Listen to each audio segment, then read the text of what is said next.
Donc, voici ma carte conceptuelle qui se base sur mon thème principal qui est l'enseignement, qui est au centre de la carte, qui est en gras et souligné. J'ai divisé le tout en 10 thèmes différents, donc qui sont en rouge et ils sont numérotés. J'ai eu un petit peu de difficulté avec l'application, donc le programme. Je vais essayer d'expliquer du mieux que je peux pour les flèches il y en a qui ont des flèches, puis il y en a qui n'en ont pas, ils ont juste des lignes, mais bon, je vais expliquer du mieux que je peux. On commence du centre, l'enseignement, qui est mon thème principal. Ça comprend des démarches didactiques, comme on peut voir en dessous, selon Messier 2016B, qui est une lecture faite en classe. Ce sont les démarches didactiques, ce sont des séquences d'opérations réalisées par l'enseignant dans la situation pédagogique, puis c'est une condition essentielle de l'apprentissage. Donc, ça se base sur une intention pédagogique qui se base aussi sur la progression des apprentissages et le PFEQ. Euh, les démarches didactiques, dans le fond, on a la démarche inductive et la démarche déductive. Donc, on peut comprendre que c'est ceux-là qui se basent sur une intention pédagogique aussi. Pour le 1, à gauche, la démarche inductive, ça implique un enseignement implicite. Donc, c'est laisser libre cours au raisonnement de l'élève en le dirigeant vers une certaine logique, en lui posant des questions subjectives afin qu'il puisse acheminer dans son processus d'essai-erreur. Afin qu'il chemine dans son processus d'essai-erreur, pardon. Donc, cet enseignement explicite implique 5 étapes selon Messier 2016A, une autre lecture. Nous avons l'activation des connaissances antérieures des élèves, faire des exemples et des contre-exemples, faire produire la définition aux élèves à l'aide des étapes précédentes et ainsi consolider les apprentissages et les évaluer. L'enseignement implicite, ça inclut une démarche d'apprentissage qui comprend un élève actif. Ça veut dire un élève qui explore, qui fait une réflexion, des essais-erreurs, des observations. Ça comprend une réflexion guidée. Donc, l'enseignant va poser des questions subjectives en le dirigeant vers une certaine logique. Ça comprend aussi un champ d'exploration limité et des phases soumises à l'observation qui sont contrôlées. Par exemple, on va contrôler les objets qu'on donne pour la situation d'apprentissage. Pour la suite, nous avons le numéro 2 à droite d'enseignement, démarche déductive. Donc, ça comprend un enseignement, ça implique un enseignement explicite qui signifie, selon la définition de Bissonnette dans Baillargeon 2015, l'enseignant cherche à éviter l'implicite et le flou qui pourrait nuire à l'apprentissage. Pour y arriver, il ou elle met en place un ensemble de mesures, de soutien ou d'étayage qui passent par les actions de dire, montrer, guider les élèves dans leurs apprentissages. L'enseignement explicite, ça repose sur des sur des phases. Donc, nous avons la phase de préparation qui est la phase avant. Ça inclut le déclencheur, c'est pour susciter la curiosité des élèves. Ensuite, ça inclut l'amorce, c'est utiliser le déclencheur pour expliquer les apprentissages visés et faire des liens avec le quotidien des élèves, leurs intérêts et l'utilité de la tâche. Ensuite, nous avons l'activation des connaissances antérieures. Ça amène les élèves à faire des liens avec ce qu'ils savent déjà et sur ce qu'ils vont apprendre. Et selon Villeneuve-Lapointe et Carpentier 2015, c'est vraiment important pour activer les connaissances requises pour comprendre et acquérir une nouvelle notion. De plus, cela fait prendre conscience à l'enseignant des conceptions erronées de l'élève et peuvent ainsi les désactiver à ce moment-là. Cette étape permet à l'élève de formuler aussi dans ses propres mots ce qui renforce sa compréhension. Donc, ensuite, nous avons la phase de réalisation. Cette phase de réalisation-là, repose sur des types de connaissances. Donc, nous avons les connaissances déclaratives, qui, quoi, c'est des connaissances théoriques, des savoirs, des faits, des lois, des règles. Des connaissances conditionnelles, qui sont quand, pourquoi, connaissances stratégiques, classification, catégorisation, et des connaissances procédurales, ce qui est le comment. Donc, les étapes pour réaliser l'action, la procédure, ce sont des savoir-faire. Donc, dans cette phase de réalisation-là, ça inclut une préparation au modelage. Donc, c'est le quoi, c'est définir la stratégie. On a le pourquoi, c'est l'utilité de la stratégie, et quand, le moment où cette stratégie peut être utile. Donc, ce qui nous amène aux réalisations du modelage. Selon Messier 2017, l'enseignant devant les élèves qui enseigne une stratégie d'apprentissage afin que les élèves... Non.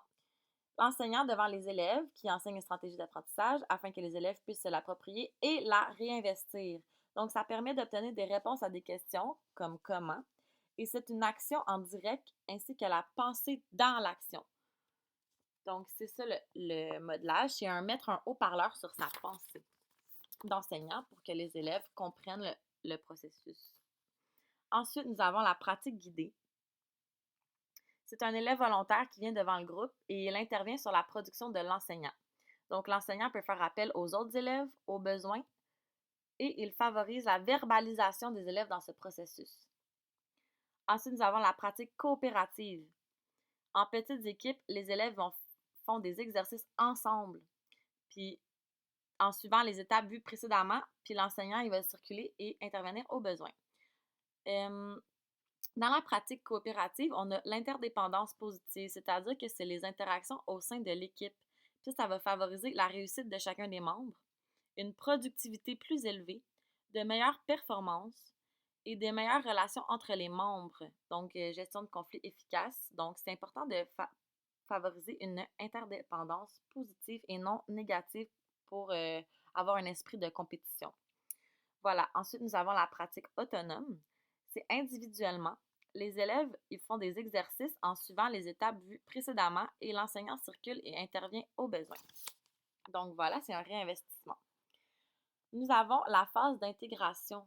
C'est la phase après. C'est la phase après exactement. Ça inclut l'objectivation de Caron 2000, selon Caron 2012. C'est la vérification si on a atteint les objectifs ou non. Puis en même temps, c'est une réflexion sur sa propre pratique en tant qu'enseignante. Ensuite, nous avons un retour. Donc, un retour sur la notion apprise. Et on a une boucle pédagogique qui comprend des questions ouvertes. Ça veut dire qu'ils ne se répondent pas par oui ou par non. Ça va toucher trois aspects, ces questions-là. On a un aspect cognitif, par exemple, quelles difficultés as-tu rencontrées et quelles solutions as-tu trouvées? L'aspect affectif, exemple de quoi es-tu le plus fier dans l'activité? Et comportemental, donc comment as-tu fait?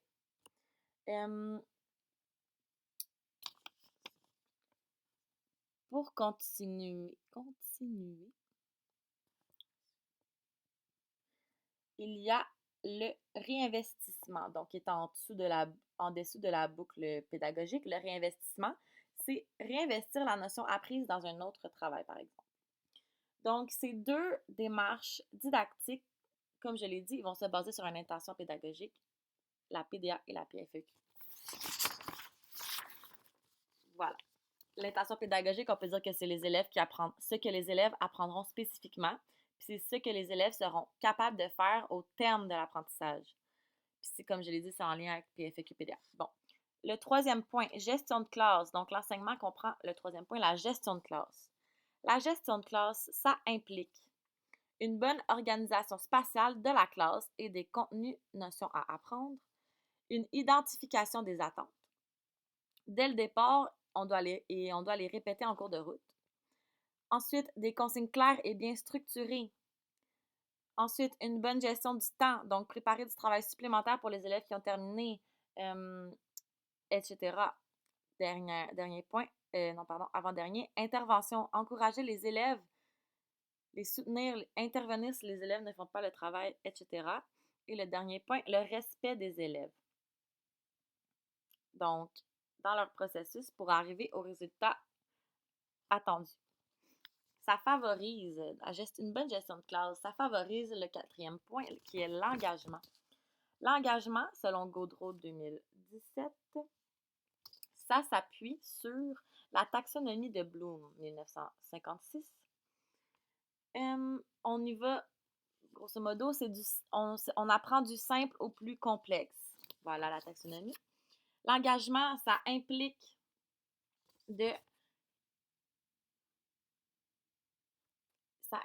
la CUA. Donc, ça sera pas long.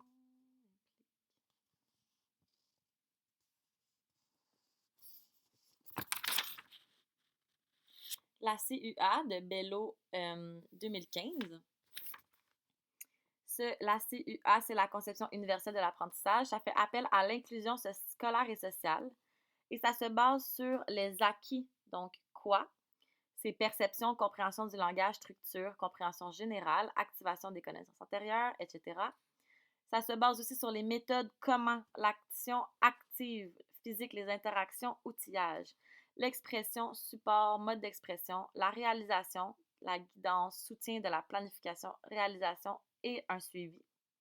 Et ça se base aussi sur l'affectif, donc le pourquoi, l'intérêt, choix individuel, contexte d'apprentissage, l'effort, engagement, adhésion aux objectifs, exigence, ressources, collaboration, rétroaction et autorégulation qui est la motivation, l'adaptation et l'auto-évaluation.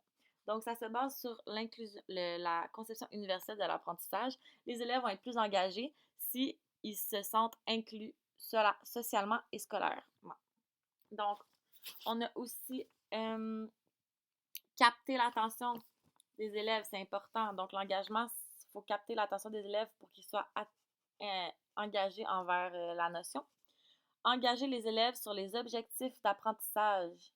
Donc, on a ici la perception de la tâche. Elle doit être intéressante, utile et à leur portée.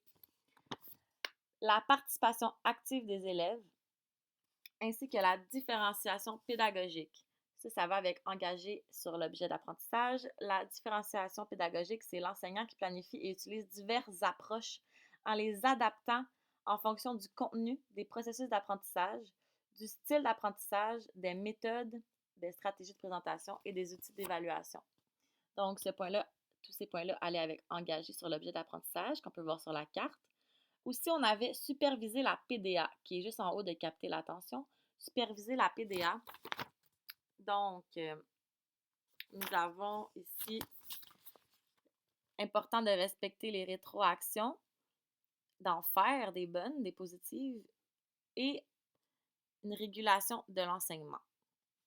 C'était tout pour le point 4. Nous allons directement au point 5, qui est la rétroaction. Donc, enseignement comprend point 5, la rétroaction.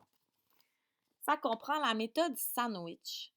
La méthode sandwich, c'est un élément positif, débuter avec une force de l'élève, un défi au centre, donner des suggestions précises pour améliorer le travail de l'élève, et le dernier pain du hamburger, en dessous, terminer sur une note positive. Donc, élément positif, défi, élément positif. Voilà. Pour la méthode sandwich. Et ça touche différents besoins. Selon McCallum 2018, ça touche des besoins sur les apprentissages scolaires, donc ça aide les élèves à apprendre comment penser et non quoi penser. Ça touche les besoins des habiletés sociales, donc des rétroactions efficaces aux fins de socialisation.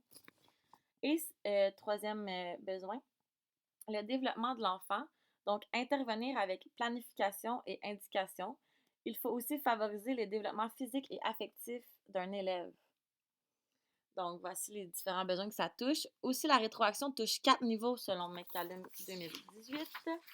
Ça touche la tâche à faire, le processus d'apprentissage, donc ça peut mener à un apprentissage approfondi, l'autorégulation qui comprend des commentaires métacognitifs que les élèves suscitent et reçoivent de manière constructive, donc l'autorégulation, et en dernier, l'élève, donc l'ego, qui consiste en des éloges menant très rarement à l'amélioration de l'apprentissage. Donc, voici 4 niveaux de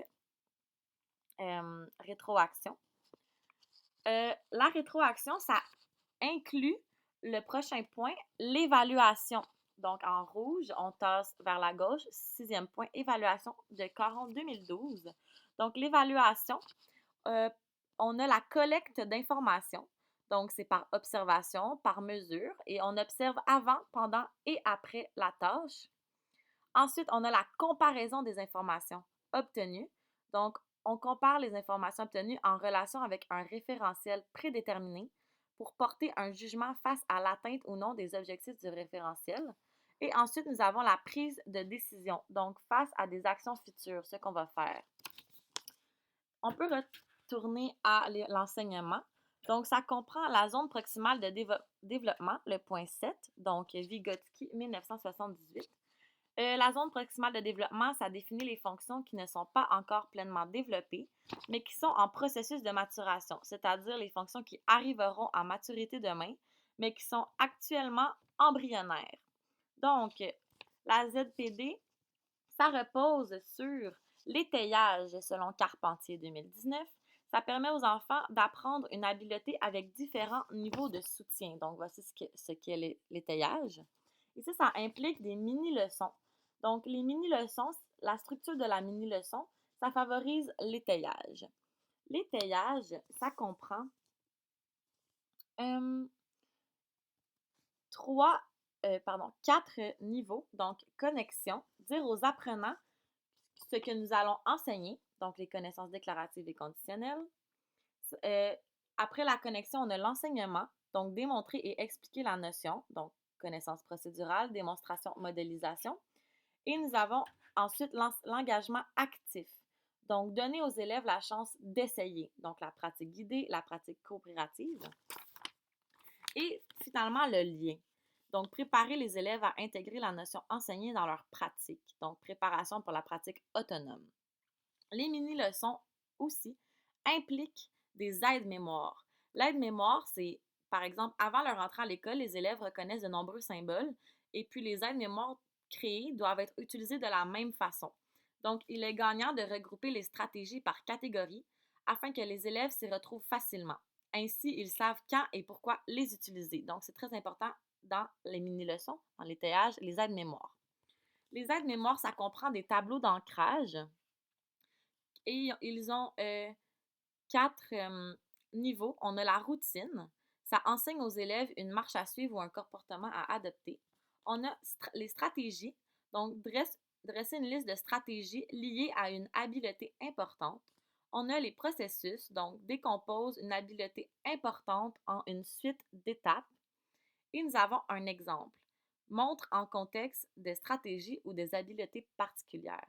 Donc, toutes ces étapes-là dans les mini-leçons, l'aide-mémoire, ça favorise l'étayage. Donc, ça, c'est important pour la zone proximale de développement. Si on passe au point 8 maintenant, c'est l'enseignement réciproque. Donc, en gauche, le point 8 en rouge, ça implique l'enseignement réciproque. Qu'est-ce que c'est d'abord? C'est un modèle d'enseignement issu du courant socio-constructivisme, ayant comme but d'amener les élèves à être capables d'utiliser de manière individuelle, donc d'intérioriser, un ensemble de stratégies cognitives nécessaires à la compréhension de n'importe quel texte. Donc, la compréhension de lecture peut être approfondie à l'aide des interactions sociales avec les autres. Ça permet la compréhension de textes et favorise la compréhension de lecture. Donc, c'est très important. On a quatre stratégies. Ça implique quatre stratégies, l'enseignement réciproque. La première, c'est prédire, donc survoler le texte pour anticiper l'histoire. La deuxième, c'est questionner, donc formuler les questions sur les éléments importants du texte pour ensuite les poser à leurs collègues. Et on a l'étape C qui est de clarifier. Construire le sens des extraits ou des mots plus difficiles à comprendre lors de la lecture. Et D, résumer. Donc, rappel des éléments importants de la lecture dans l'ordre chronologique, ça améliore la compréhension de lecture. Si on passe au point 9, qui est le développement de l'identité professionnelle. Donc, l'enseignement comprend le développement de l'identité professionnelle. Ça inclut l'éthique professionnelle des enseignants. Donc, les connaissances spécialisées à la base de l'agir en enseignement. Ça va se baser sur... attendez une petite minute. Dans le fond, l'éthique professionnelle des enseignants, il y a aussi là-dedans l'autonomie et la créativité du personnel enseignant. Donc, faire des choix pédagogiques, pouvoir justifier ses choix. La relation de confiance dans l'enseignement, élèves, équipe école et parents. Intervention de l'enseignant et ses conséquences éthiques, donc devoir intervenir et aider les élèves à apprendre et se développer. Et la relation professionnelle enseignante et son éthique spécifique, dont les élèves et les parents, relation de dépendance. L'éthique professionnelle des enseignants, ça implique une formation théorique et développement des 12 compétences professionnelles. Ça, les 12 compétences professionnelles se basent sur les fondements. Donc, on a ici la compétence 1 et 2. L'acte d'enseigner, la compétence 3, 4, 5, 6. Le contexte social et scolaire, donc compétences 7, 8, 9, 10. Et l'identité professionnelle. Donc, ici, on a la compétence 11 et 12.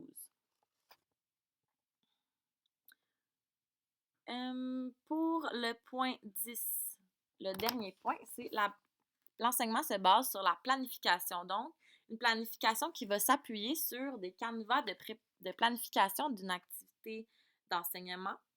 Donc, pour structurer toutes les étapes selon la démarche didactique qu'on veut utiliser, bien identifier les composantes.